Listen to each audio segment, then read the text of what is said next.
Oi, meu nome é Juliana Cristina, você está no canal Amiga Bíblia, a nossa melhor amiga. Nós estamos ainda estudando a série de parábolas de Jesus. Nós já aprendemos muito, vamos aprender mais ainda hoje também, tá? Hoje a gente vai contar a parábola do joio e do trigo. Abram suas Bíblias aí em Mateus 13, versículo 24. Diz assim: Jesus lhes contou outra parábola. Essa parábola do joio é contada depois que ele conta a parábola do semeador, que já está no canal. Volta aí uns vídeos atrás, tá bom? Jesus lhes contou outra parábola, dizendo: o reino dos céus é como um homem que semeou uma boa semente em seu campo. Mas, enquanto todos dormiam, veio o seu inimigo e semeou joio no meio do trigo e se foi. Quando o trigo brotou e formou espigas, o joio também apareceu.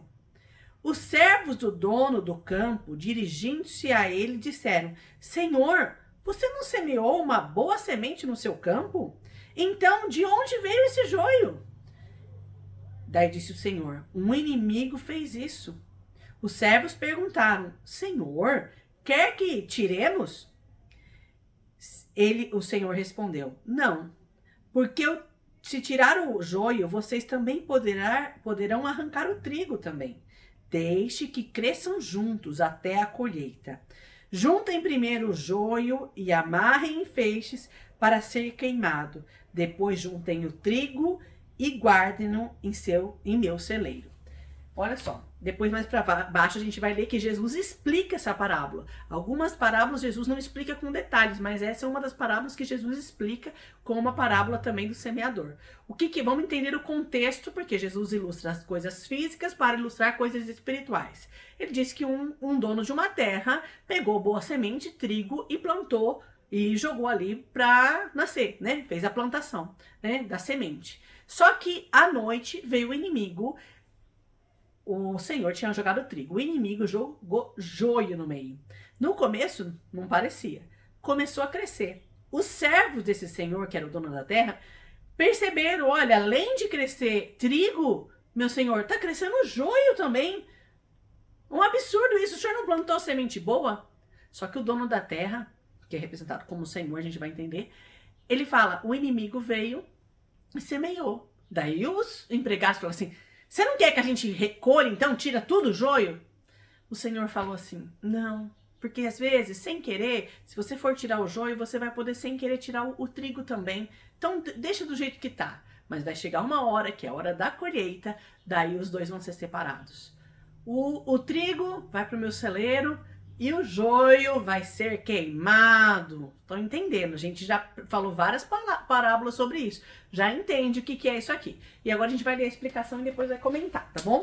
Opa, caiu minha dracma perdida aqui, que eu contei a ilustração da dracma perdida. Também pode voltar aí para aprender, tá bom?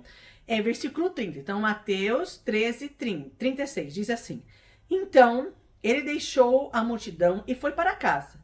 Seus discípulos se aproximaram dele e pediram: Senhor, explica-nos a parábola do joio no campo. Jesus respondeu: aquele que semeou a boa semente é o Filho do Homem, que é o próprio Jesus.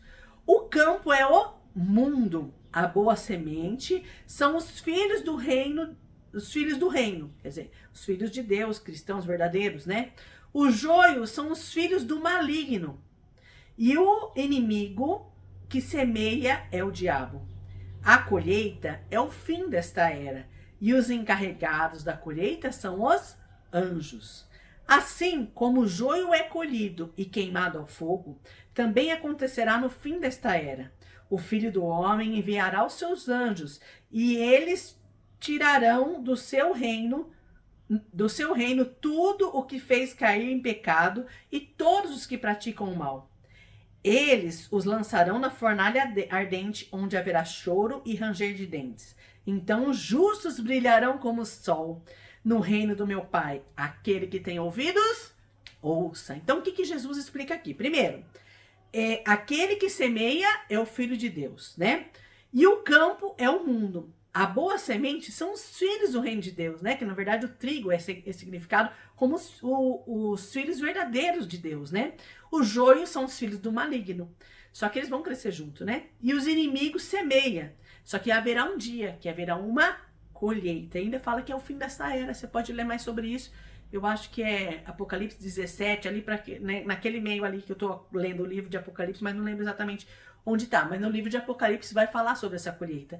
Que os anjos virão ajudar o Senhor e buscar aqueles que realmente são os cristãos verdadeiros, tá? Pensa bem. Os cristãos verdadeiros. Tá? Continuando. O Filho do Homem verá seus anjos e eles, aqueles que não são os cristãos verdadeiros, que pode até estar no meio dos cristãos, que são até meio parecidos com o trigo ali, porque é uma coisa meio parecida, eu já estudei sobre isso, vão estar ali no meio, mas vai chegar um dia que vai ser separado os cristãos verdadeiros com aqueles que não são cristãos verdadeiros. É sério isso. Por isso que nas igrejas, onde a gente convive, no meio cristão, no meio do nosso dia a dia, a maioria das pessoas que você pergunta, a pessoa fala que ele é cristão. Mas às vezes, estar no meio dos cristãos não quer dizer que você é o trigo. Nós precisamos ser cristãos verdadeiros, ser cristãos como Cristo, ter morrido para a vida velha e ter entregado nossa vida para Jesus e começado a viver uma vida verdadeira. Que você possa ser o trigo. E se você tem visto aí alguém que você acha que é joio, deixa. Que Deus vai fazer a parte dele. Vai chegar um dia que tudo vai ser revelado. A Bíblia diz que nada que está oculto vai continuar a permanecer oculto. Deixe na mão do Senhor. Não queira você querer fazer justiça com as suas próprias mãos. E também pense, será que você não é o joio? É sério isso, gente. Porque nós temos que ser cristãos verdadeiros. Pergunta para o Senhor. Fala com Ele. Senhor, será que eu tenho sido uma cristã verdadeira? Uma cristã fiel?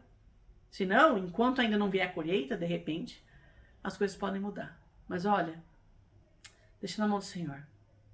Ele tem um propósito para todas as coisas, mesmo que você não entenda hoje. Todas as coisas cooperam para o bem daqueles que amam a Deus. Às vezes existem maus exemplos, tantas coisas, escândalos que a gente vê no meio dos cristãos terríveis. São joio por aí. É triste, mas eu brinco com meus filhos. Até os maus exemplos são os bons exemplos. Porque a gente vê e fala assim, não, isso aí não é ser cristão. Não é assim que eu quero ser. Ser cristão é ser como Cristo. Que seja esse lema da sua vida. Em meus passos, o que faria Jesus? O que Cristo faria na minha vida? Deixe o orgulho de lado. Assuma que você precisa. Todos os dias nós precisamos, eu digo nós, precisamos tomar uma decisão de sermos cada dia mais parecidos com Jesus. Um dia vai ter a colheita. E a gente não sabe que dia vai ser. Não sabe. Amanhã pode ser muito tarde. Então, repense a vida.